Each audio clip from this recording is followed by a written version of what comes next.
আসসালামু আলাইকুম।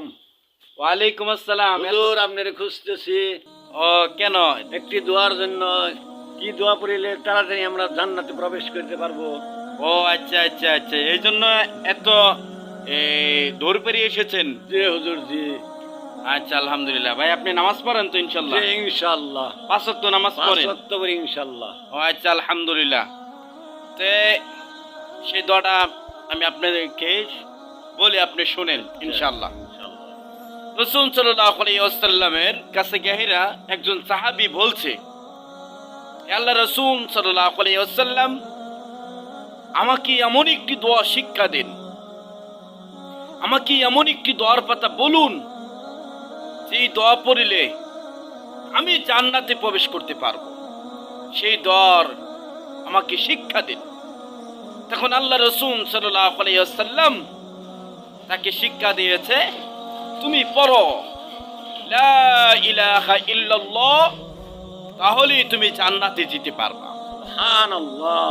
লা ইলাহা ইল্লাল্লাহ এই দোয়াটা সবসময় পড়তে হবে। ইনশাআল্লাহ। তবে লা ইলাহা ইল্লাল্লাহ যদি আপনি এই দোয়া পড়লে পুরাটাই পড়তে হবে, লা ইলাহা ইল্লাল্লাহ, লা ইলাহা ইল্লাল্লাহ।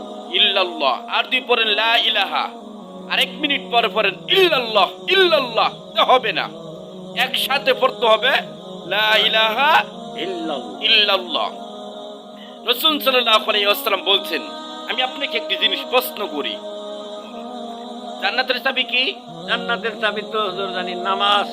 জান্নাতের চাবি নামাজ? যে ও না না না না, জান্নাতের চাবি নামাজ নয়, জান্নাতের চাবি হচ্ছে কালিমা, লা ইলাহা ইল্লাল্লাহ, লা ইলাহা ইল্লাল্লাহ, এ হচ্ছে কালিমা। জান্নাতের চাবি হচ্ছে কালিমা। হাদিসটি রয়েছে সহিহ বুখারীতে, জান্নাতের চাবি হচ্ছে কালিমা। কালিমা। এই কথা আল্লাহ রাসূল সাল্লাল্লাহু আলাইহি ওয়াসাল্লাম উল্লেখ করেছে। আল্লাহ রাসূল সাল্লাল্লাহু আলাইহি ওয়াসাল্লাম বলছেন, আল্লাহ রাসূল সাল্লাল্লাহু আলাইহি ওয়াসাল্লাম আরো লা ইলাহা ইল্লাল্লাহর আরো অনেক কথা বলছে।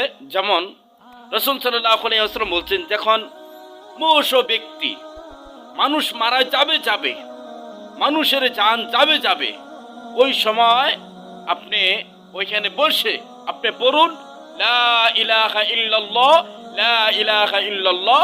যদি ওই ব্যক্তি মরণের আগে, মরণের সময় যদি আপনার সাথে লা ইলাহা ইল্লাল্লাহ পড়ে, তাহলে ওই ব্যক্তি দাখালাল জান্নাত, ওই ব্যক্তি আল্লাহর জান্নাতে চলে গেছে। সুবহানাল্লাহ। ভাইজান, এই যে আপনাদেরকে সবাইকে বলছি, আপনারা ভিডিওটা দেখতে পারছেন, আপনারা কি করবেন? শেয়ার করে দিবেন আর লাইক দিবেন, আর আমাদের জন্য দোয়া করবেন। আসসালামু আলাইকুম।